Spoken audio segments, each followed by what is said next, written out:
With the Citi Double Cash Card, you get 1% cash back when you buy and 1% as you pay. That's like the joy of getting 2 W's on the road or catching the home run ball without spilling your drink. Double boom. Double the love with the Citi Double Cash Card. Apply now at Citi.com/doublecash. And now, Jalen and Jacoby on ESPN Radio. When I pop the trunk, head to death. Y'all pop the trunk, I pop the hood. Now act stupid, I'll pop the trunk. Now give me a boom. He is Jalen Rose. I am. He is not Jalen Rose. I'm not. In for Jalen Rose today on Jalen and Jacoby, Pablo S.Torre. Jalen Rose, though, is the foremost employee at ESPN who upholds Filipino cultural traditions. The arnis, yes, the sweep, the broom he brings out has always been respected by me. And no, not just you. You're not the only person that loves this Walis thing that he does. Yes. It has a passionate and small following. I think I just messed up the name, actually. It's the Walis. I said Arnis. That is a horribly embarrassing... Jalen is officially more Filipino than me. I think so. I was wondering, because I was going to go with Can Walis we cut afterwards. that out? Yeah. We're not going to. No. We're going to leave that in and leave me in my cultural shame. Welcome to Jalen Jacoby on ESPN Radio. Pablo S.Torre is here. Thank you so much for coming by. Jalen's still on vacation. I want to thank Steven Jackson for coming in yesterday. We'll have a guest tomorrow as well. I woke up this morning. Phil Jackson was fired. Mm-hmm. And I said to myself, this would be so much fun to talk to Pablo about. And then Chris Paul was traded to the Rockets. It's more confusing than it needs to be. It's like he opts in with the Clippers, gets traded to the Rockets for Sam Decker, Lou Williams, Patrick Beverley, and next year's top 3 protected first-round pick of the Rockets, which top 3 protection isn't a problem when you have Chris Paul and James Harden. When you first heard about this deal, what did you think? I thought to myself that Daryl Morey he's found his religion. Daryl Morey worshipped at the Church of 3 Superstars. Before last year, when he had Mike D'Antoni and James Harden, and that was the race car that he was going to pour all of his gas into and let it run until it couldn't run anymore, which it did not against the Spurs, Daryl Morey was the guy who preached the religion that 3 superstars are what you need to win an NBA title. That's the way it's always been. And so what this tells me today is that Daryl realizes that the Golden State Warriors, let alone the San Antonio Spurs, require a talent acquisition that's going to get them not on the level of the Warriors, but in that direction. Daryl Morey is not punting on the present, much like the Warriors are. Look, the Clippers realized we have time. Daryl Morey realized we got to get this now. The first thing that came to mind when I heard this trade was the Zach Lowe piece after, what's the something up the sleeve? Yes, and Daryl Morey was like, I got something up my sleeve. And I was just like, and then when he gets Chris Paul after that, it's a great I told you so moment. Just to because you know the people that get checks with the NBA logo on it read Zach Lowe, and you know that they noticed that quote. So at some point all of us are really just competing with our peers. You know what I mean? It was just like he gets to pay off this something up my sleeve thing. And you mentioned 3 superstars. Well, looks like they have 2. For now. So, you think there's more up Mr. Morey's sleeve? I just did some television with Brian Windhurst, and he is saying that a Paul George deal is actively being pursued. Now, whether that comes to fruition or not, that's the model. I'm just trying to think, though, without the roster in front of me. Capella is a very interesting young piece, but you're going to need Capella. You know what I mean? No one wants Nene. You start looking at the rest of the team, and then you start going. Jacoby, Daryl Morey has 2 sleeves. Oh, that's right. This was the one sleeve. What's up the other? And maybe it's a guy named Paul George, but I will point to you that James Harden in 2015 wanted Ty Lawson signed at point guard. James Harden, I interviewed him for an ESPN The Magazine story, talked to me about how he liked some elements of what he did in Oklahoma City. He got the cut, he got the slash, he got to play off the ball. In 2015, at least, James Harden was all about becoming a more efficient off-ball player alongside a point guard. Obviously, last year happens and James Harden becomes the second MVP candidate in the league. We just watched Mike D'Antoni get a trophy solely just because watched that, he yes. moved James Harden to point guard. He's like, well, for my next trick, I'm going to move him off of point guard. Right. And now what they're realizing is, oh yeah, James Harden soiled a California king-sized bed. That was the last time we saw him. We forget that now because the NBA offseason is 9 million years old. Yes. But when we last saw James Harden, he was flaming out against the San Antonio Spurs. Is he concussed? Exactly. You know, like, what happened does he there? have brain Did he go damage? out the night before? Like, it was like, that's what we were asking. Yes. I watched the game from front to back, and I was also like, oh, he's probably concussed. Like, There were something rumors happened. the next morning that he was out real late. That again, does he have neurological issues? He wasn't shooting. There is something wrong with this man. What is the problem? Like, kind of a proposal. Yes, and what they have now resolved is that version of the team ain't good enough. Not if you're trying to actually throw down with the Warriors. And I don't think this gets them beyond Golden State by any means. But I do respect a general manager like Daryl Morey saying, my chips are going into the center of the table. Yes. There's so much to discuss here, but one of the things I just want to talk about is I looked at the Twitter reaction, just like amongst other NBA players, and there's a lot of like, who's going to play point guard, is based on my decade of experience playing NBA basketball, I don't think that's a problem. You know what I mean? It's like, guess what? Like, this means that James Harden doesn't have to do everything for the Rockets. You know what? His numbers won't be the same. I think he'll be fine with that. Chris Paul doesn't have to do everything for his team either. They can split the duties. Guess what? You don't play 48 minutes a game. This means that you can sit for a while. It's just sort of like my same argument for Paul George to the Cavs. It's like, oh, they both play the same position. Like, exactly. LeBron needs to play less. And we talk about this game. Is he concussed? Did he go out? What happened? Maybe he was tired. He was exhausted. Maybe he was tired. He was exhausted. He had no legs left. And if you're the Rockets or you're any NBA team, you raise a very good point. You're trying to get through the regular season and then get into the playoffs. That is obviously with rest and players taking games off in the regular season. That's smart business. And James Harden and Chris Paul, maybe James Harden plays 20 minutes. Maybe Chris Paul plays 20 minutes. They stagger those lineups. That's great basketball. And now, you play them together, you're creating a terrible mismatch for one of the two of them. The weak side, running that pick and roll with James Harden while Chris Paul's doing something similar on the other side. That is a dream for Mike D'Antoni. A lot of NBA backcourts look like the Warriors backcourt. Like, we've got the bulldog defender and we've got the fancy scorer. A lot of them don't have two bulldog defenders. And like, that's what you need if you're going to match up against Chris Paul and James Harden. James Harden, not exactly a bulldog defender himself either. No, but Chris Paul, I mean, look, Patrick Beverley, I appreciate his body of work. His oeuvre is a wonderful thing. He scored in the playoffs. Yes, and he will infuriate your opposing scorer, the best opposing scorer. That's all great, but Chris Paul has been first-team all-defense for 7 years, and we can say that is reputation. Maybe last year when he was on the first-team all-defense with Patrick Beverley, maybe that was more reputation for Chris Paul. But the guy isn't a slouch. Yes. I don't think that's a major step down from a defensive perspective. And the upside on this is that when those guys are rested and ready to run in the playoffs, Mike D'Antoni gets to take out his Lambo sometimes and his Ferrari the other time. And that's an amazing luxury when it comes to a backcourt, which may be on par, at least in terms of backcourt, on par with Golden State. Clay and Steph and James and Chris Paul. 40% of the starting five is on par with Golden State. That is so much better than what anybody else can play. 40% of the starting five is on par with Golden State. If you look at their starting five now, it's really appealing. It's Paul, Harden, Ariza, Anderson, and then Capella.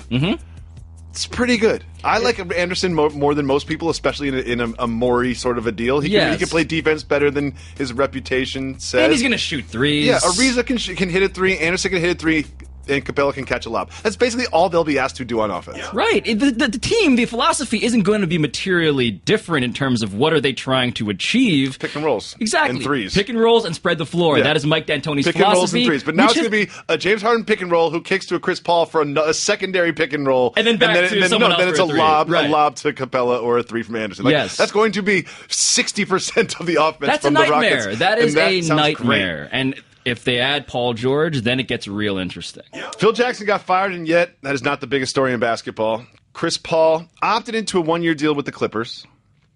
and he now got traded to the Rockets for Sam Decker, Patrick Beverley, Lou Williams, and a first-round pick for next year. Can I go to my tin hat conspiracy theory thing? Please Can I break do it out. Can I do it? Okay. I saw Chris Paul opted in for a 1-year deal. Everyone's like, oh, now he can sign a 5-year deal with the Rockets. I was like, Get okay, that he big can max. get the super max deal, $200 million, blah, blah, blah, blah, blah. I'm going to go somewhere else with this. The Banana Boat Brothers. Oh, boy. Who are the Banana Boat Brothers? Carmelo Anthony, Dwayne Wade, Chris Paul, and LeBron James. At the end of next season, none of those players will have a team. What? Is that a coincidence? I am nodding in hopeful enthusiasm. Is that a coincidence? I don't think... Okay, so this is where a conspiracy gets interesting, because a good conspiracy doesn't need to be true. No, this is probably not true. It needs to be plausible. Yes, that's where we are. And Thank you for plausibility- going down the hypothetical highway with me here. On this hypothetical highway, there is an absolute non-coincidence. I think that all these guys want options. Yes. They want freedom. Yeah. And what they do with it is almost ancillary to the power that they wield. Because when they have that ability to threaten anything along those lines, the market shifts. The market changes. LeBron James gets to have more options than just, I'm going to go to some team in LA. Now, wait a minute. Is New York in play? Do they go That's a and whole join other thing. Kristaps Porzingis as a guy who has a kind of cost-effective contract come that time, and they could have 4 guys around that center? But I will point out, Jacoby, that the banana boat theory has a major flaw.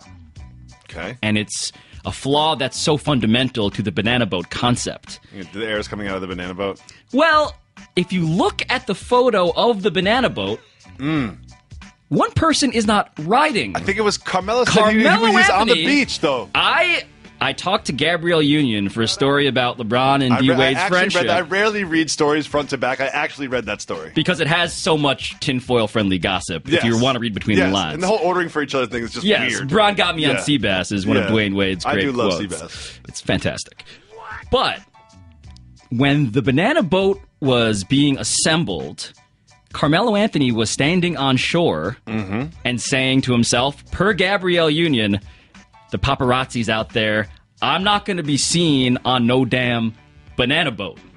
And so Gabrielle Union is on the front of the banana boat where Carmelo Anthony may be. Carmelo Anthony, Jacoby, was never on the banana boat. I know. I knew that he was on the shore, and it was something. He's there. No, they have an annual vacation. The 4 guys, like the spirit of what you're saying is dead on. The 4 guys plan vacations together. They're on text today. They all, in fact, what happens, apparently, according to Gabrielle Union, is that the pairs, the husbands and wives, are now with Mello. It's a bit dicey, although they're not getting divorced. Knock on wood. Still a wife. Still a wife. They plan summers. They take turns. I like this. They take turns. I love this. So there's a whole there's a whole group text dynamic where as D Wade put it to me, there are only so many people who we can split bills evenly with. Because if you're going on vacation with D Wade and Gabrielle and you're not an NBA player, you're expecting to be on it's going to be the household account. Even if you're Mario Chalmers. You know even if you're Mario Chalmers, you can't split it evenly. Just, could you see them playing together? Could they all take salary haircuts and say, you know what, let's do this for the legacy? I don't see why not. Like, if you were to ask me, is this more ridiculous than Kevin Durant joining the Golden State Warriors, I would say no, it's not more ridiculous than that. But it also kind of feels to me like that you have a friend that lives on the west side and you're on the east side, whether it's New York or Los Angeles. It's like, yeah, let's hang out. Cool. You coming to my house? No. Am I coming to your house? No. It seems like one of those. Like, in theory, this is all good, but like when it gets down to logistics, it's like what team and how does their salary cap work and how much of a haircut are you going to do? They're not all going to sign for the veterans minimum. You know what I mean? Like, right. It does get tricky. It does get tricky, and there is that kind of feeling that maybe this will resemble, by the time it happens, something like The Expendables. You know, where it's like, okay, these guys are kind of past their prime, but they're reuniting for one last big that paycheck. Kind of feels like what happens when they're 38. I feel like after this deal. Yeah, and so to go back to the Clippers, if you're Jerry West, man, Jerry West himself is 79. And Jerry West is saying, I'm here for the long game, guys. Yes. I'm competing for a title when I'm 85. I love this for the Clippers. I think love it's this a for the great Clippers. deal for the Clippers. This is great for the Clippers. They're like, look, are we going to sign Chris Paul to a Supermax and then Blake Griffin? And how old is Chris Paul going to be at the end of that contract? 38. 38, 30 freaking 8. And he changed the rules in the CBA so he could still get more money when he's 38. All-time boss move, by the way. It really was. All-time. It really was. It was because Chris Paul was just like, wait. One more thing. Wait, one more thing. Can we just change this 7 to an 8? It's just a little typo. I'm sorry. If we do that, they're like, yeah, sure, whatever, dude. Just sign the thing. And then now here he is making extra $200 million. I think this is great for the Clippers because keeping Chris Paul and Blake Griffin is not great for the Clippers. And when you start making those decisions, it's like, okay, Chris Paul starts to indicate that maybe he doesn't. You bring in Jerry West. Jerry West didn't get brought. They didn't hire Jerry West and say, you know what, keep everything the same. They brought Jerry West in because Jerry West was last seen, beyond being the logo, he was last seen helping the Golden State Warriors be what we now understand to be the class of pro sports. And Jerry West knows exactly what the Warriors are about, and that doesn't necessarily mean I'm going to steal trade secrets. No. He's not like one of those Adidas sneaker designers who fled from Nike and brought the plans with them or whatever. Yes, and he's also not like, hey guys, we should shoot more threes. No, what he's saying is, I can tell you that it's not worth trying to compete with that team. That's the wisdom he's bringing. He's saying, I'm 79 years old, and if I'm 79 and I'm telling you that when I'm 80, I'm going to be on a team that is rebuilding, and when I'm 81, I may be on a team that's rebuilding, that is worth it for this franchise, that carries some weight. And partly, probably 15% because he's white, but I kind of like Sam Dekker. I do. He's sneaky athletic. Also, he can dunk. He didn't get a chance to be himself in the end of the season in the playoffs. A lot of casual NBA fans kind of just watch the playoffs and base an entire career and their opinion of that person based on the 5 playoff games they happen to see. Sam Dekker didn't get that chance. He can shoot, he can drive, he can play a little defense, and he's white. He's a nice guy. I remember I don't know if you know this, there's no reason why you would. I spent my 30th birthday, I was doing a story about Frank Kaminsky. I was at Wisconsin. I spent my birthday in the student section with the Wisconsin basketball team, watching them play South Florida. Love those guys. Awesome group of dudes. That said, if you're the Clippers, there are worse hauls. There are worse hauls than Sam Dekker and a bunch of guys who you don't have to pay a ton of money to in the near term. And Patrick Beverly can play defense. You'll get you have your draft pick. You're going to get an 18th pick or something, 22. It'll be fine. Blue Moon is brewed with Valencia orange peel and a touch of coriander. It's a creative twist on a Belgian-style wheat ale for a taste that shines brighter. Taste responsibly. Blue Moon Brewing Company, Golden, Colorado. Pablo S.Torre in for Jalen. Pablo, I love sports. I love the sport of basketball. I love to watch it. But one thing I also love is drama and gossip and reality TV stuff. And there is a really good drama, gossip, reality TV angle to this Chris Paul trade. There is. There are reports that Doc Rivers wouldn't trade for Carmelo Anthony because his son was involved. There are reports that he treated his son differently, and that is why Chris Paul was really upset. And Chris Paul is now not on the Clippers because Doc Rivers gave preferential treatment to his son. Chris Paul and Doc Rivers' relationship is fascinating to me. It's fascinating to me because Austin Rivers, to tolerate Austin Rivers at any point requires you to respect his father. I can see that. You need to like Doc to not hate Austin. I don't mind Austin Rivers as a basketball player. I really don't. There's something about his competence.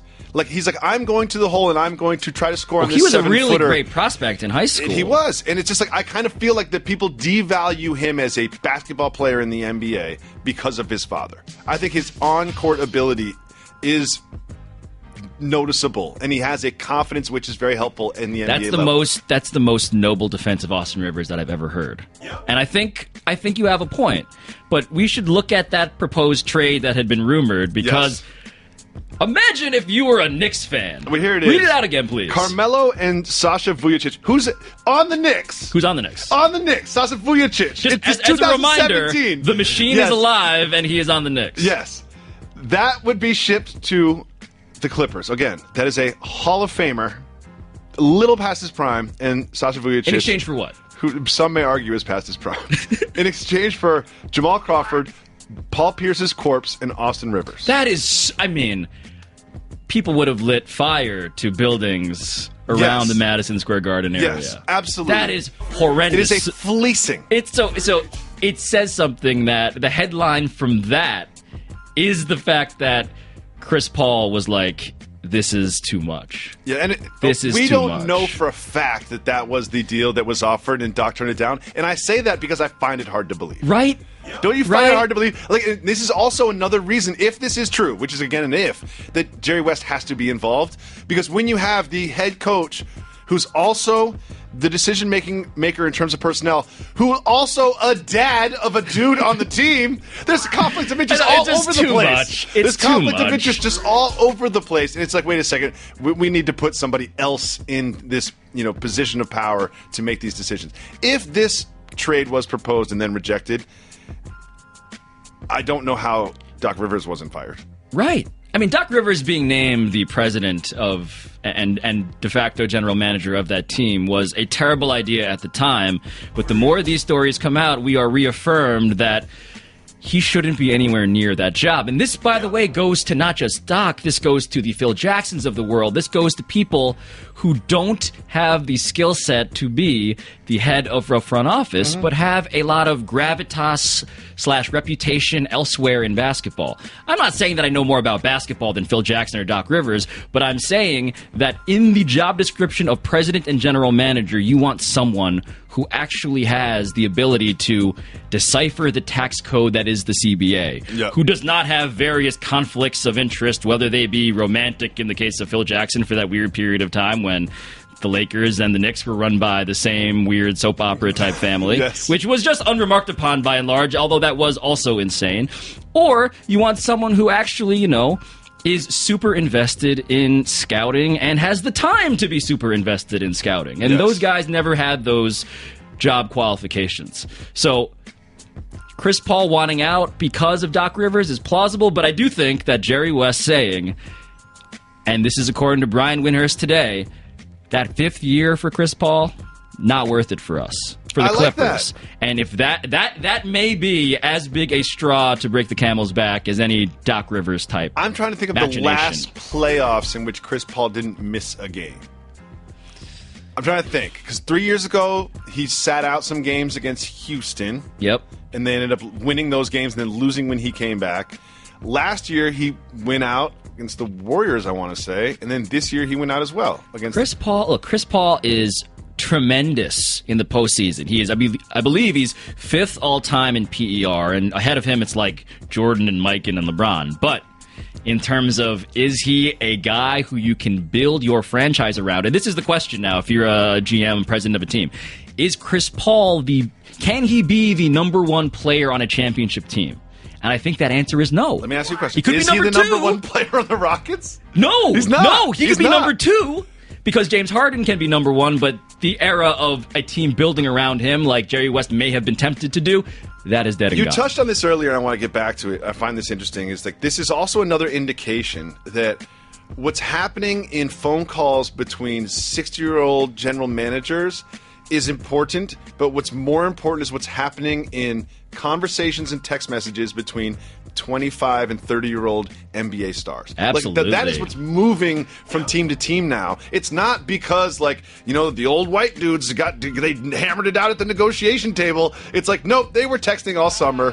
And Draymond was texting with KD, and Harden has been working for this for 2 years. And we can all pretend that it's this organization thing, but it's a player league. Remember the great story of LeBron being courted by Pat Riley is Pat Riley with the pillowcase of rings, and he dumps out all the rings and they clatter on the table, and this is what convinced LeBron James. Or I won't show up to the meeting. Yeah. Or was it, it was never really about me buying Pat Riley's mythology. It was me wanting to play with guys I wanted to play with for as long as I wanted to play with them for until I didn't anymore. And there was a wedding. I think it was Chris Paul's wedding, or it was hatched somewhere. Carmelo's wedding. It was hatched where it was like, hey, let's just figure this out and make this work. And then there's Pat when he didn't show up to the Pat Riley meeting. I think you wrote about that. Yeah. It was he's just like, He's like, no, that pillowcase of rings, right? The pillowcase of rings, that's actually not the thing. It's actually my connections to the guys I want to play with. And you're right. I mean, if there's any real, I think, historical marker for what makes this off-season, this genre of off-season, right? Because it's not just now, it's last year too, and it's really the super team era. It's the idea that labor gets to flex on management. Yes, and I love it. And I'm It's the here best. for it. And anyone who's like, oh, the super teams and parity and this and that, like, look at the NFL. Like, they don't have guaranteed contracts. You have parity, but, like, it's just a mess. You get injured, you're out. It's just, like, it's just not a player-friendly CBA. Like, their union needs to renegotiate. And the NBA, very strong.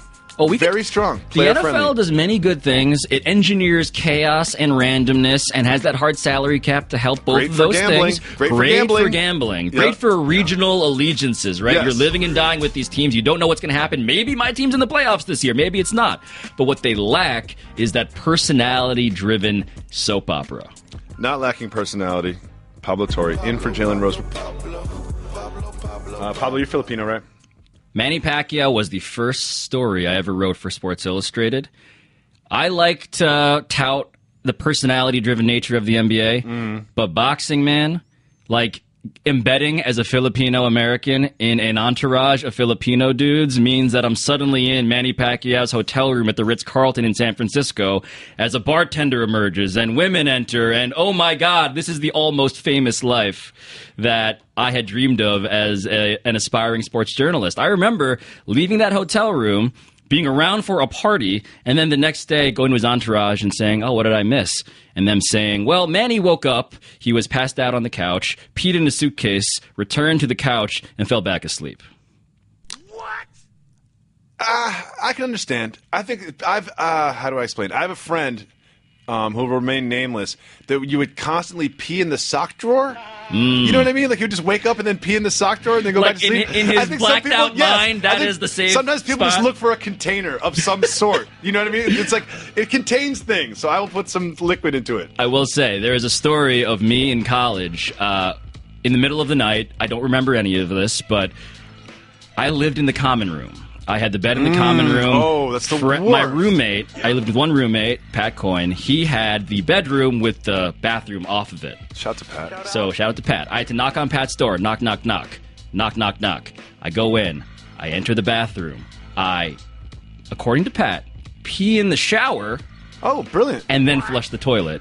And then I'm back to bed. So, the mental map of one's bathroom, I get that there are some fuzzy areas from time to time. Pablo Torre in for Jalen Rose.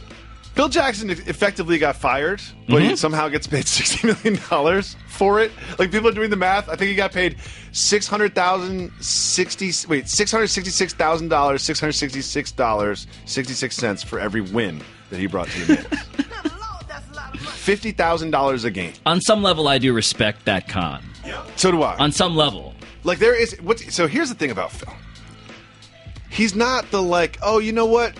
This bad thing happened to me. Let me just, like, stay low, keep firing, and just kind of, like, take the high road and not talk about it. Like, there will be statements by Phil Jackson. They will come out. And there will be a tell-all interview. There will be snipes. There'll be weird tweets with bad grammar. There might be another book. There may be another book. It could be another book. Like, he is going to tell his side of this story, and it's going to get uglier and uglier and uglier.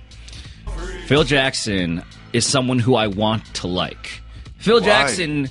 He seems like until he was fired, the president of an NBA team that was most likely to have done mushrooms. Phil Jackson seems interesting. Yes. Phil Jackson seems cosmopolitan. Most likely to have done mushrooms, like, in the last 2 years. Absolutely. Like, there's no chance he's done mushrooms. Absolutely. Like, I want to be inside life. I want to be in, like, a teepee with Bill Walton and Phil Jackson. That sounds like an amazing afternoon to me. But the celebration that Knicks fans are having at his expense right now, I want to remind everybody that the axing of Phil Jackson is not unlike the overdue and haphazard amputation of a limb with gangrene. You may have gotten rid of it, but the disease is still infecting the rest of your body. And the disease is basically Carmelo Anthony's contract. The disease is the Knicksiness that leads to Jim Dolan okaying all of the things that have gone on, with Carmelo Anthony's contract absolutely being the number one albatross. Because, look, I'm from New York, born and raised. I live in Brooklyn. The Knicks, right now, you're back to a world in which James Dolan is your owner and Carmelo Anthony's your best player. This was, before Phil Jackson, Also a nightmare. Yes. Also a nightmare. And they had a better team back then. Like, of course. their roster was much better. It was. Like, Ron Baker is being featured on offense for this New York Knicks team. Like, I've watched the games. I'm like, wait, is Ron Baker, like, bring up the ball and, like, they're running pick and rolls with this guy? That floppy-haired gentleman? Yeah, Kuzmin is whatever his name is. Like, they've got... You know who I love? Hernan Gomez. Oh, he was man. low-key really good. I think he made the first all-rookie team. Like, I love Hernan Gomez. I love Kristaps Porzingis. And there's a funny thing there because, again, Phil Jackson, on his resume, number 1 is drafting Kristaps Porzingis. What's number 2? Number 2, probably drafting Willie Hernan Gomez. Who's good? And Amin was explaining this to me today. The guy who was really pushing for Kristaps Porzingis, because Phil Jackson is not someone who is necessarily in the gym in Latvia or in Spain scouting the lower level At Grantland, Spanish we were doing a league. documentary. We were literally in the gym on Kristaps Porzingis before he got drafted. Just self-plug. Shout out. But Clarence Gaines Jr. was that guy.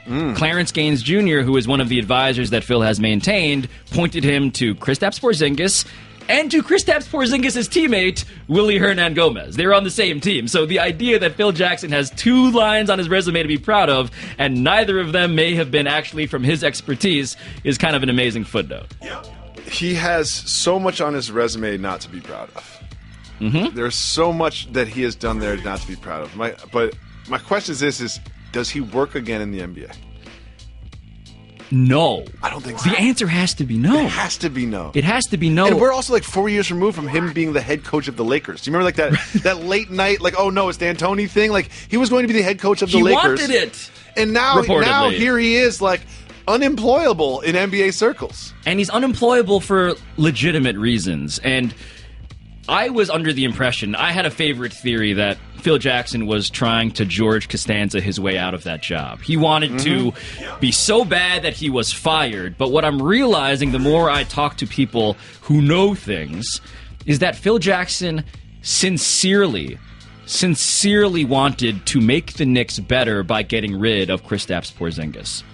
He wanted to make the Knicks better by getting rid of Carmelo Anthony. That's more defensible. But the getting rid of Porzingis thing is where, if you genuinely believe that, not only are you incredibly flawed at talent evaluation on some major level. Value. And like value. This is a business, too. Yeah. Yes, the value aspect. But also, man, like, there is some unfrozen caveman lawyer to Phil Jackson. Yes. Remember that SNL sketch? Yes. Well, it's also like the body type kind of fits too. And the brow. Yeah, there's a lot of caveman. There are some parallels. But it's the idea of your world frightens and confuses me. This world where labor can overrule management. I don't know what to do with this. Phil Jackson was trying to do the things that he did decades ago. Run the triangle, impose his will on players, get guys out who he didn't like.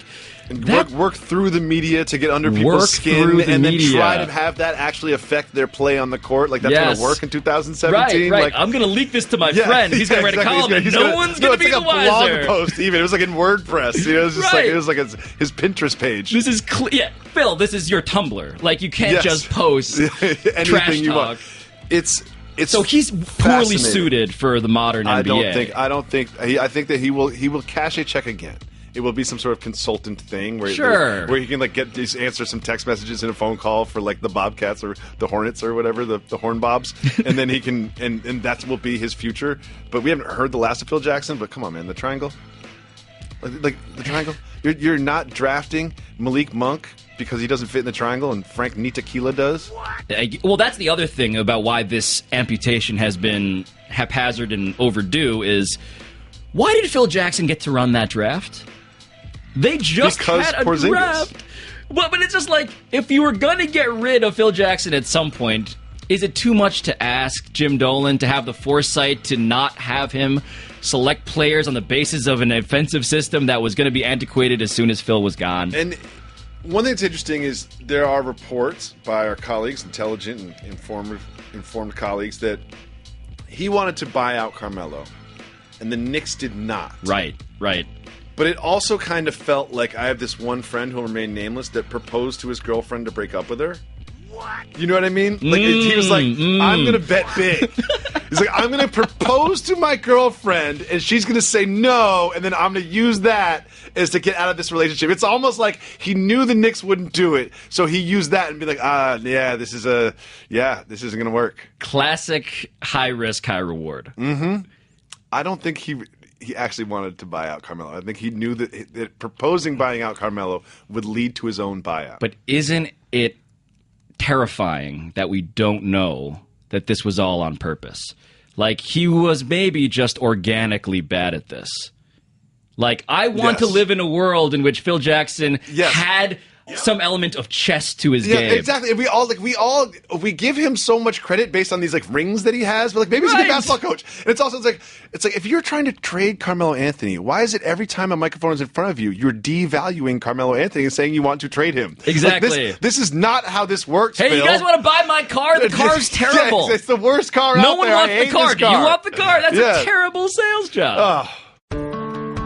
Blue Moon is brewed with Valencia orange peel and a touch of coriander. It's a creative twist on a Belgian-style wheat ale for a taste that shines brighter. Taste responsibly. Blue Moon Brewing Company, Golden, Colorado. I call myself a Die Easy fan.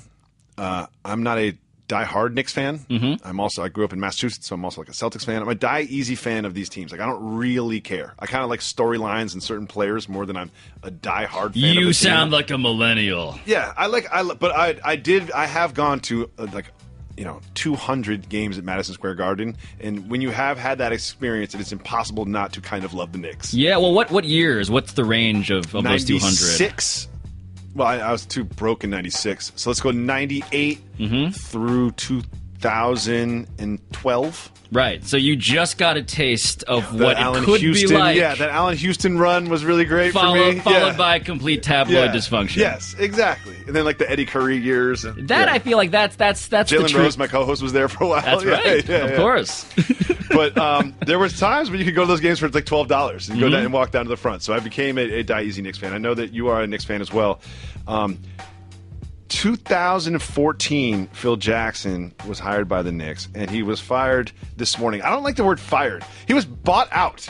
It's hard to be like, oh, I was fired. Like, they wrote you a check for millions and millions of dollars and said, go away. Yeah, they paid you to leave. That's not bad. Which is way better than That's not bad. Fired, Yeah, quote like people unquote. get fired sometimes, and then they're unemployed. Like, you just got paid millions of dollars. But we're going to go through... They mutually agreed to part ways, my producer's telling me to say. Sure. Well, my producer also provided the research that said the Knicks fired Phil Jackson on June 28, 2017, John Lawrence. 2014, he's named president March 18th. We're just going to go through, we're just going to go back and forth like Tech and Steel here with some of the lowlights of some moves that he's made. Can I start with January 5th, 2015? Ooh. The first major trade of the Knicks' tenure, Jackson deals J.R. Smith and Amon Shumpert. You may be familiar with those players. They're in the finals the last 3 years. They have rings. Contributing in a swap that gets Lou Admonson, Alex Kirk, and the 2019 second-round pick to New York. Okay, wait a second. Lou Admonson. Remember him on the Pacers? He had the hair. Flowing locks. Yeah, yes. And then we have Alex Kirk and the 2019 second-round pick for J.R. Smith and Amon Shumpert. That's your deal. That's your first move. Phil Jackson, here's $60 million.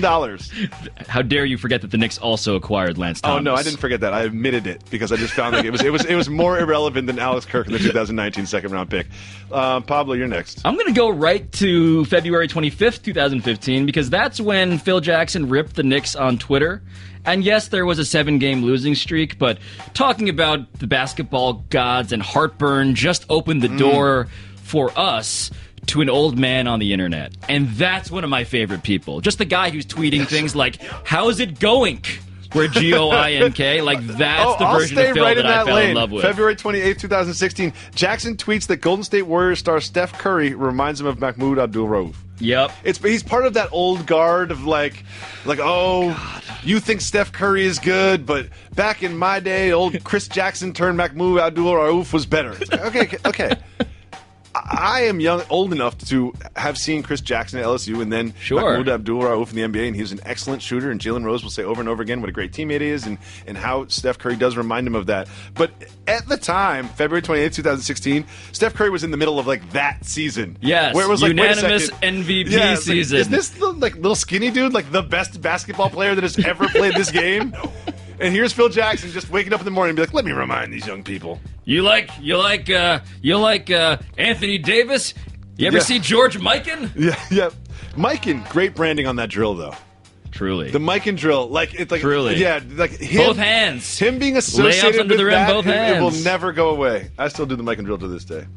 Do I skip ahead to the fact that on July 7 to 8, Phil Jackson signed the following people? Oh, I love this. Joakim Noah, Courtney Lee, Marshall Plumlee. The only to Plumlee. multi-year deals. But Marshall Plumlee is the only Plumlee who's worthless in the NBA. Yes. You can have any Plumlee, and you picked Marshall Plumlee. I wanted Miles. You gave me Marshall. You went to Marshall's. That is the Joakim Noah concept there of Joakim Noah with all of his injuries after his Bulls tenure. That guy is worth multi-years and about $70 million, was it?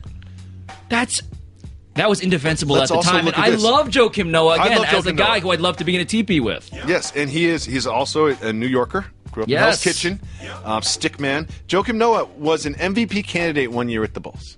However, he was an MVP candidate because of his defense, his hustle, his rebounding, and also his passing. He was doing that kind of Sabonis thing where they give him the ball 15 feet from the basket and he kind of distributes. One thing he couldn't really do, score in the post. And if you're going to be part of the triangle system, you're going to be the center of the triangle, do you know what you should probably do? Have some sort of a post presence. Yeah, not so much. Not so much. Phil Jackson's not good at this. Oh, can we do the posse one? Yeah, let's do the posse one. I mean, November 14th, Phil Jackson. Look, if you're the Knicks, right, and you have a big board of dreams, number one on that big board of dreams, as it should be for every other team in the league, by the way, sign LeBron James. Well, that was on the board during the decision. He's doing the decision at Boys Club in Greenwich, Connecticut? Right, wait a second. Wait, they sent Donnie Walsh? Yeah. Granted, he's in a wheelchair, but Donnie Walsh went to go meet with him. Yes, here's the thing: is Greenwich, Connecticut it's basically a suburb of New York. It's where all the rich people live. And if you run a hedge fund, you're probably commuting from Greenwich. You can get down and there in 35 minutes. So there was this buzz that day that he was going to the Knicks, and he picked this Boys and Girls Club so he could just make a quick run down to New York and sort of celebrate. Right. That's not what happened. That is not what happened. And by Phil Jackson then referring to LeBron and Maverick Carter and their business group of adults who have meetings with people like, I don't know, Warren Buffett, those people as the posse, well, that's one way to ensure that under your tenure at least, LeBron James will not be taking his talents to Madison Square Garden. As a Die Easy Knick fan, I'm already getting tired of talking about all the terrible things that Phil Jackson did, so let me just go here. Can I put my Tim hat back on? Please. Could LeBron come to the Knicks? Oh, man, I hope so. Amin Al-Hassan believes that if LeBron were to win a title with the Knicks, he'd be the greatest athlete of all time. But bigger than Ali. Here's the thing: that's a New Yorker talking. He lived in New York. This is I lived in New York long enough too. It's just that's not how it works. It just seems so impossible. That's not how it works. Seems so impossible. That's not how it works. Could LeBron come to the Knicks? Could, yes. Will, no. It will not happen. I predict, in fact, that there will be, much like the summer of 2010, a summer in which this is a real story that LeBron's people are interested in New York, but it's not going to happen. Not as long as Jim Dolan is the owner. Do you want to know how LeBron's career ends? I figured it out. How? I absolutely know how this story Is this a tinfoil prediction, or is this a... No, this is real. Hit me. He's 39 years old. He plays for one more year on the team that drafts his son. Ooh, Bronny. Bronny comes up. He's 39, so that's right. Dirk's age. Right. So you're the same age as Dirk, same age as Kobe, same age as Paul Pierce. This isn't crazy. He can still pass. He has vision. His he has son touch. will be on the team. I love Father-son duo playing together. Do you want to know how Game of Thrones ends? The Night's King sitting on the Iron Throne. The last shot. Tell me that's not going to happen. You've seen this. You watched the show, right? So here's where I admit to you that my laugh just now was false because I don't watch Game of Thrones. You don't watch Game of Thrones? I'm the only person in the universe, especially our universe, which is shared pop culture and sports where, I mean, I get the reference, I get the implication. Here's the thing. It's like, I appreciated the joke, but I don't watch. No. Jalen doesn't watch Game of Thrones either. Neither does our producer, Reggie. Nope. I'm sad now. So you're just alone. If you call 985-80-JALEN, leave us a voicemail, and then we play it on the show, just like this. Hey, Jalen Jacoby. It's Christina calling from Lakerland. Shout out to my boyfriend, Pat, and our friend Anthony for putting me onto this podcast. You guys always break new news in the NBA. I have a question. Soft move or boss move? Hiring your ex as your employee, a.k.a. Phil Jackson? Shout out Jeannie Buss on this one. Keep giving the people what they want. Thanks. She's in Los Angeles. Mm-hmm. But let's go generic first. Soft move or boss move, hiring your ex as an employee? Oh, man. I mean... Soft move. I feel like it's not a boss move because what you're doing is paying your ex. Like, you're paying them money, right? That's the arrangement? Like, I'm going to flex my power by funding your lifestyle. Here's the thing. Someone who's been a manager for a long time, I know how California labor laws work. It's hard to fire people. You know what I mean? So you're doing this as a goof, but then you got to talk to HR, like head count, and you're just like, oh, I just hired him because he was my ex, and like, so I know, but he's supposed to like work at the factory, like as a carpenter. It's, I know. Right? You think you're going to be like a weird puppet master, but in reality, you're going to have to approve. You're going to have to like replace Jason with Steve. Like I have to hire Steve because Jason's not that good, but I only hired Jason because he's my ex. Like it just ends up being this like entanglement of just like inefficiency. I have to okay the completion of their HR webinars. Yeah, the expense reports. It just seems like if power play I thought it was. When you're hiring is very important, and you should probably base it on their abilities and their responsibilities and how you project their future career to work out. Not necessarily whether or not you want to get back at them for bringing up. Yeah, I feel like seeking vengeance through the HR department tends to end poorly. Big shout to Pat. That's her boyfriend Pat that put her on to Jalen Jacoby is probably Pat Coyne, your old roommate. Shout out to Pat Coyne, my roommate, and for Pat, finding your way back into my life. Yeah. It was an arranged roommate thing? It wasn't like your boy that you want to live with? Oh, it was the assignment. Like there was he was my freshman year roommate. Yeah, I got Didn't out of get that to choose. halfway through. I switched it at the halfway point. You pulled the parachute cord? Yeah. What was the turning point? I switched. All right, this is the next voicemail. What's up, guys? This is Matt from Richmond, Virginia. I had a question for y'all, or for Jacoby specifically. You always tell us to go like and rate and leave comments on iTunes podcast, but every time I try to do it, there's nowhere to do it. Just, wondering if you can give me some help on that, try to figure out how to help y'all out. Keep giving the people what they want. Get them checked. Thank you for the call, Matt from Richmond. I'm competitive. It's a word I'm trying to make happen. I'm very competitive, and I'm very petty. Mm-hmm. And one thing I know about the podcast game is iTunes has the silliest algorithms for how they rate podcasts. You can launch a new podcast every day, and you'll be the #1 podcast. If you just launch a new one every single day. So, like, when you look at these things long enough, and I stopped looking at them years ago, is you can start to, like, see the algorithm just from, like, your obsession with it. It has nothing to do with how popular your podcast is. It has to do with how engaged your community is in the Apple iTunes world. So if you get lots of ratings and reviews, then your podcast will appear to be more popular. However, the number of people that it reaches won't change. So I was wondering about this recently because I, like you, am in the sports media echo chamber, and I find that there are screenshots that people take of, like, we're the #2 podcast on iTunes right now. I saw the one you're referring to that we won't reference, but continue. Correct. Yeah. And what I've realized is that that's kind of more like the trending topic dynamic. Where you have a burst. No, it's not that. Well, it seems like you can be #2 right now, but in the long term, if you zoom out on the graph, you're actually not even close to the top. When I worked at Grantland with the Podfather, the Podfather's the only person who's probably more competitive than I am. He was like, we're going to launch a new podcast called Bill Don't Lie. It's only about basketball because I want to be the #1 podcast in iTunes. Guess what? Mission accomplished. Like I am sure that goal was just achieved. Mission accomplished like that. And it's smart of Apple, but it is It's really just shows how petty I am. Like I would prefer that this be listened to more people than it be a higher in iTunes. However, shout out to you, Matt, for trying. Well, so you know yeah, what I mean? do you have advice for him? Because if you don't, it seems like a false flag operation. If I may put on my tinfoil hat for you to go on a rant about podcast analytics as opposed to helping this young man out. Go to iTunes, go to podcast if you're an Apple person, search Jalen Jacoby, click on the feed, and then you'll see the ratings underneath it. There you go. That just made me sad. Let's listen to another voicemail. I have some kangaroo news for you guys. I was reading up ABC News Australia and driverless cars. Kangaroos, because of the way they move, they hop up and down, have been throwing off animal detection systems in driverless cars, causing accidents with kangaroos. While they're in the air, the car thinks they're farther away, so it doesn't brake in time. Tell me what you think. And could it be possible the kangaroos are behind it? Keep giving the people what they want. Thanks, guys. Pablo, you need a little bit of background before you answer this question. Yes, please. Thank you so much for the call. Based on the videos I've seen on the internet, I've been concerned about an impending kangaroo apocalypse. I feel like the kangaroos are amassing in Australia, much like a game of Risk. You're familiar with that board game? Of course. They're building their army in Australia. They're starting in Oceania. Yes, exactly. And then they will spread across the board eventually and take over the world, much like Planet of the Apes, right? And they're jacked. Yes, this is all part of it. They can box, they can fight, they're jacked, they can communicate, they can stand on their tails. They're a force to be reckoned with. So this is about that.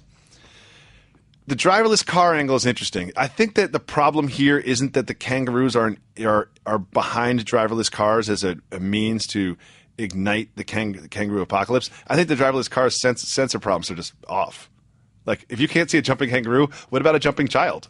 Right. You know what right. I mean? Why is jumping the thing that disrupts this very sophisticated system? If these kangaroos can jump so high, like, these are some high jumping kangaroos. Like, they need to get them to the NBA Combine. I also feel like on the list of problems facing the driverless car revolution, kangaroos are somewhere on there, sure, but do you know what the number one most common job in a majority of states in our fair nation is? Like, the number one job is truck driver. We have a problem, theoretically, with kangaroos getting away with driverless cars.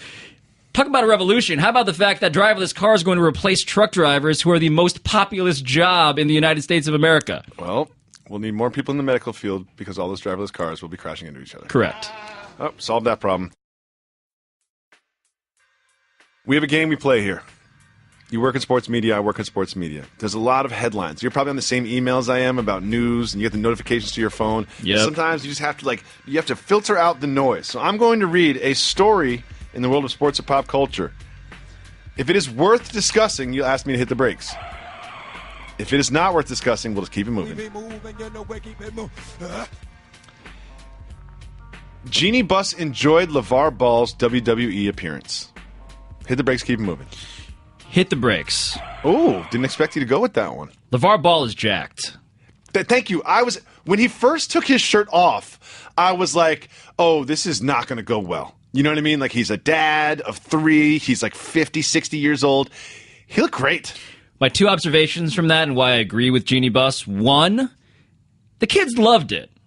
Like, we talk about, man, is he a good dad or not? Well, his sons seem to love the absurdity of all of this that it was. But my real number 1 observation is that LeVar Ball is in great shape. He's in great shape. So much better than I thought he would be. So much better than the Big Baller brand really advertises. So I think shirtless LeVar, Jeannie probably sees a business opportunity there.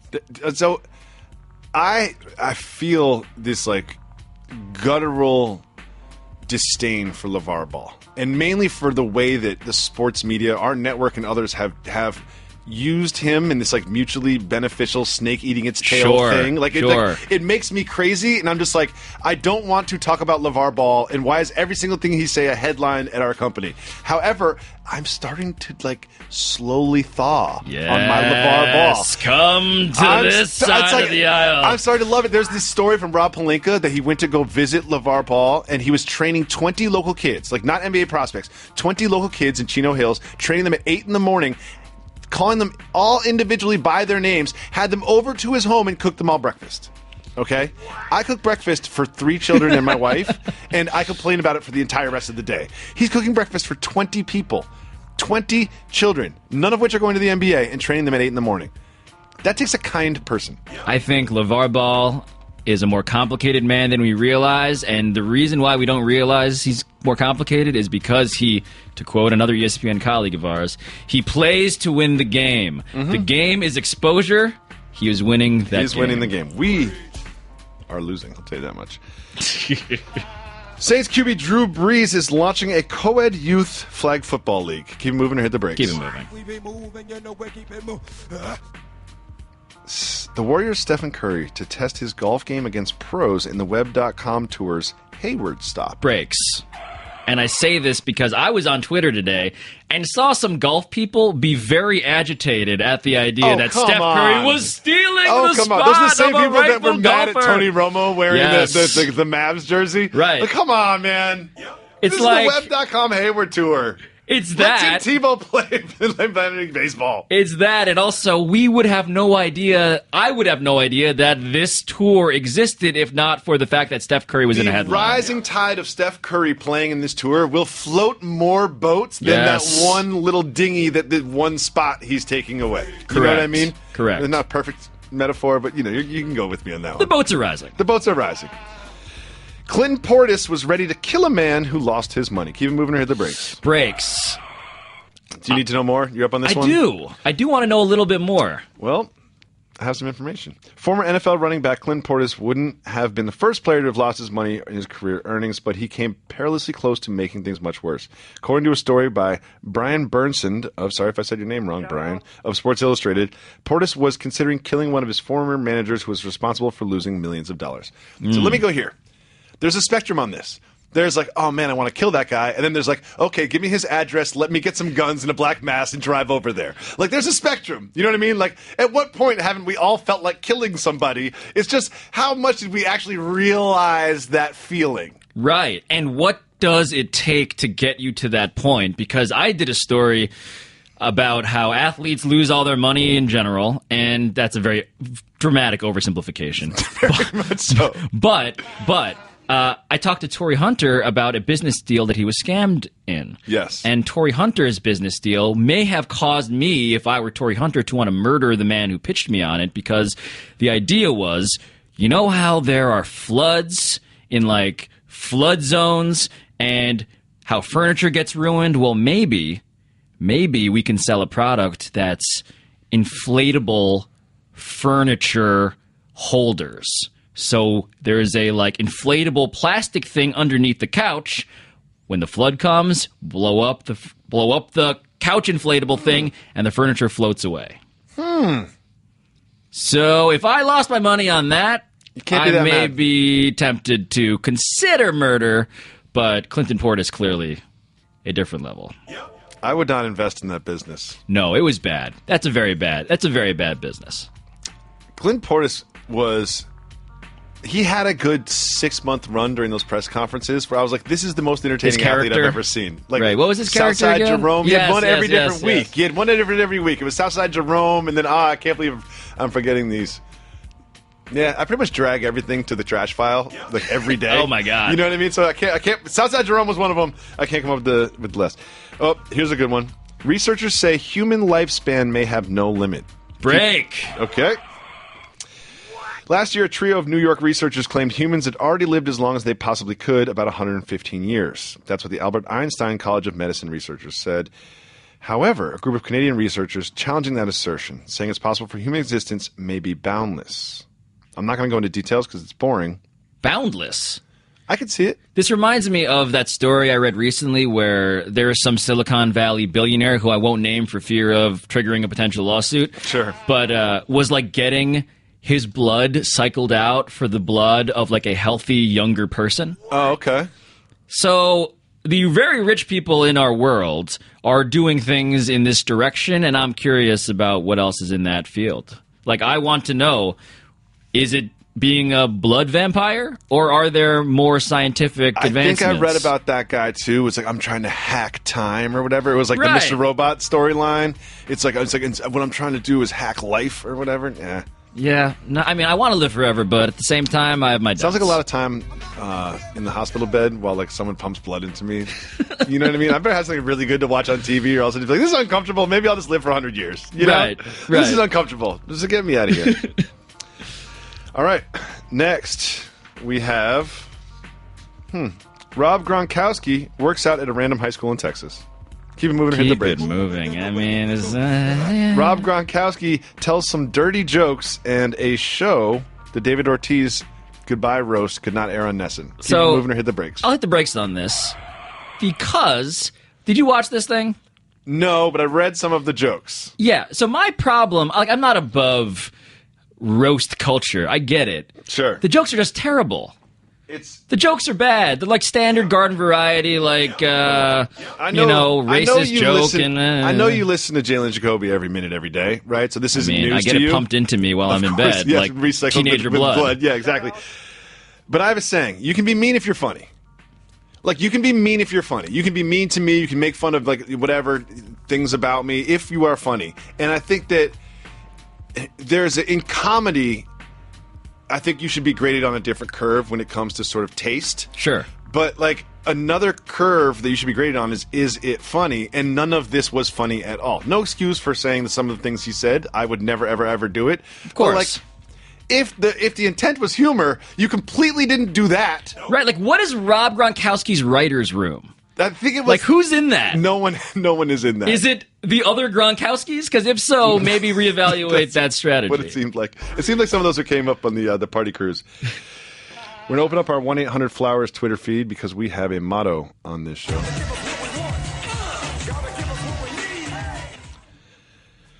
So, we got some questions here, Pablo. Scruggs wants to know, is it safe to say that this offseason has been way more entertaining than this year's playoffs?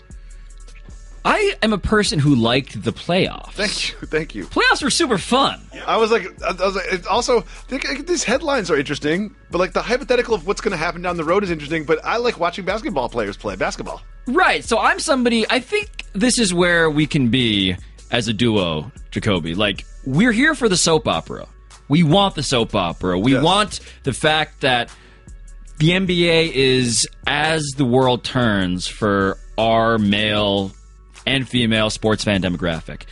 But I really liked watching the Warriors play basketball. Yes. Even when they were ultimately winning by 15. But even like Giannis in the first round. Yes. You know, and the Wizards Celtics series. Like, they had a game 7 and Kelly Olynyk scored like 28 points. It was like they were chanting MVP. Like, this was a great playoffs. The games were not close. The series were not that close, but I loved watching them. There's a funny thing, like when the Sixers and their acolytes talk about trust the process, I find that this applies to not just construction of a basketball team, but appreciating basketball. Like, trust the process means watch the game and don't just look at the final score. Yes. Like, the result is going to tell you one thing, but there is a great roller coaster of fun that can be had on the way to a 15-point Another semi-blowout. thing I don't want to hear is that the finals were boring. They were not boring. They were not boring. It was Game 3 was fantastic. Yes. Remember the first quarter of Game 1? First quarter of Game 1 was the greatest quarter I've ever seen. Everybody lost their minds. Like, Zaza Pachulia had wide open layups. It was just like terrified. It was passing to people that didn't exist. It was just like everyone was just so antsy and nervous. Like, there was great moments in every single game. And like, if you forget, Game 2, really close at the half, was like 3 points. Like, it was competitive basketball. Game 4 was like, what is happening here? When we look back at the rosters that were on the court for this NBA Finals, and we're going to read out all of these top 50 players, we're going to think to ourselves, how did we ever underappreciate that this was our televised product for and everybody 3 weeks? Talks about Kevin Durant's shot that won Game 3, but like Kyrie Irving in that game was absolutely unstoppable. Yes. Just absolutely unstoppable going to the basket, hitting the craziest stuff. You remember that 1-on-4 break that he made just look like a layup drill? His ability to use angles. And I remember doing a story about Kyrie for ESPN The Magazine, and he had this backboard that had like one big chunk missing in his driveway in New Jersey, and learning, that's how we got to figure mic and drills to bring it all back. He did. His dad, Dredrick Irving, had him do mic and drills on a backboard that was those missing chunks. That's where he got the ability to spin English with the ball, and that's why he's the best finisher in the NBA today. One of the things I appreciate about his finishing is they don't just go in, they go off the backboard and then right into the center of the basket. Yes. Like they don't rim around. It's like off a pool this and player, that. like It a was great billiards player. It is just like, it is excellent to watch. Thank you so much for the question, Scruggs. Next question is from Matthias. Shout out. Barefoot in shoes, boss move or soft move? You go first. I will confess something. Before I was a person with a strain of hypebeast in me, as I admitted earlier on this show, I was a guy who wore boat shoes every day for about a decade, and I wore no socks. I'm not proud of this. So here's my thing, and I have something to confess as well. I have to wear socks because I have sweaty, stinky feet. So if I went a decade of wearing boat shoes, those boat shoes would grow so much fungus they would not be there in the morning. They would be walking down the street by themselves next to me. So like I just can't do that just on like the sweat implications alone. The biological implications are terrifying. Yeah, but from a style standpoint, I find that there are certain places where not wearing certain shoes and certain places where not wearing socks works for like you. Cam Newton, you're gonna give him the thumbs up on him wearing those like fancy velvet loafers with no socks. No, I'm talking like if there's sand around, you know what I mean? You're talking purely practically. Yeah, it's like at the beach or you're like at a hotel pool. You've got like some low top Chucks or like Right. Jack Purcell's. Fair. You know what I mean? Or boat shoes. But like if you're wearing like Kyrie Irving's, you know what I mean? Like you can't be. You have to have. And I also don't want my shoes to also be socks. Nike's doing a lot of that now. Like I bought a Nike's pair. doing a lot of that. I bought a pair of like the Lunar whatever. Like Yeah, they're very yeah, comfortable. yeah, but I'm like, yeah, wait yeah. a second. Like you guys intended these to also be my socks. You have never smelled my feet after a day of not wearing socks. I feel like sneakers today are going the direction of becoming socks and losing laces simultaneously. It's happening. We're lazy people. We're lazy people. I don't know why Matthias asked this question, but it's to you, and there must be a history here. Oh, wow. It must be like a TBA tie-in or something. Can Pablo tell us his recipe on lasagna? On lasagna? That is not a reference that I know, but... It's also, I would say, lasagna recipe. I wouldn't say your recipe on lasagna. Man, I wish that... Have you ever made lasagna before? No, is this a reference that I'm not even aware of? Is there like a Reddit page? Matthias and his friends are like, I made them say lasagna. This is right. Matthias, hit me on Twitter and explain yourself. Yeah, and if you made a fool of me just now, I will never forgive you. Yeah, we both just got fired. Lasagna means something we have no idea. Correct. It's an Urban Dictionary definition Yes. where it's like next to yes. Arabian sun goggles, where it's like we can't actually break this down. One thing I've learned, though, is if I don't know the reference, ESPN executives don't either. One thing That is the saving grace. There's one thing that I have learned. We have some promos that prove that. Alberto wants to know, will Phil Jackson ever be employed by a team in the NBA? In what job? I'm going to say he's going to be a quote-unquote consultant for some team. Or like Magic will hire him or something. It's just it's gonna be a tiny number. It's gonna be a very small number, and it's gonna be like just answer my text within 30 minutes. That's all I ask. Well, like, what's a question that you would want to consult Phil Jackson and then, on? then Phil Jackson's first question would be like, "What's a text? What? How's that work?" It's like, Phil, I have the greatest player in the world. How do I coach him? It's like, oh yeah, Phil Jackson, you had the greatest players in the world on your team, and maybe that's why you were coasting a little bit. This one's from Leonard. He's from Sweden. Shout to Sweden. Featured on The Bachelorette last night. Shout out. What is the best case scenario for my Bulls? Playoffs, free agents, trades. Keep giving the people what they want. I don't have any faith in the Gar Forman, John Paxson duo at the top of that organization. It's been a tough couple of years for those two. Like, they've eaten it. The Thibodeau, over like, and over. The little Dang stuff was like, wait, what?